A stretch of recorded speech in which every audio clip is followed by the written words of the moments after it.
স্ত্রী, কিন্তু তুমি তাকে বুয়া বানিয়ে ফেলেছ।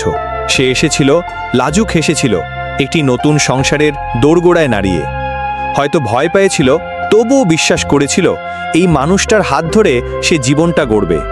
কিন্তু আজ তুমি তাকে দেখো না, শুধু তোমার কাপড় ঠিক জায়গায় আছে কিনা, খাবার সময় মতো দিল কিনা, বাচ্চার ডায়াপার বদলেছে কিনা, এই হিসেব করো। তোমার মায়ের জন্য হালকা ঠান্ডা পানি নিয়ে আসতে দেরি হলে তুমি চোখ লাল করো। কিন্তু তুমি কি জানো, সে সারাদিন তোমার মায়ের খেয়াল রাখে।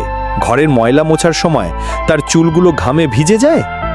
তুমি অফিস থেকে এসে রিমোট চাও, চা চাও, আর কিছু না চাইলেও চাইলে শান্তি চাও। কিন্তু তুমি কি জানো, সে হয়তো পুরোদিন কথা বলেনি কারো সাথে। তার নিজের মাও তাকে ফোন করলে বলে, ভালো আছি আম্মু, কারণ তোমার ঘরে অভিমান দেখানোর জায়গা নেই। সে শুধু কাজ করে যায়, চোখের কোণে লুকিয়ে ফেলে ক্লান্তি, অভিমান আর একরাশ স্বপ্ন। তবুও তুমি ভাবো, এই তো ঠিক আছে, ঘরের সব কাজই তো করছে। না ভাই, সে ঠিক নেই। তুমি তাকে স্ত্রী হিসেবে ঘরে এনেছিলে, কিন্তু বানিয়ে ফেলেছ একজন অঘোষিত কাজের বুয়া। একটা দিন, শুধু একটা দিন তাকে বলো, আজ সব কাজ বাদ, তুমি শুধু আমার স্ত্রী হয়ে থাকো, যার চোখে থাকবে ভালোবাসা আর মুখে থাকবে এক ফোঁটা প্রশান্তির হাসি।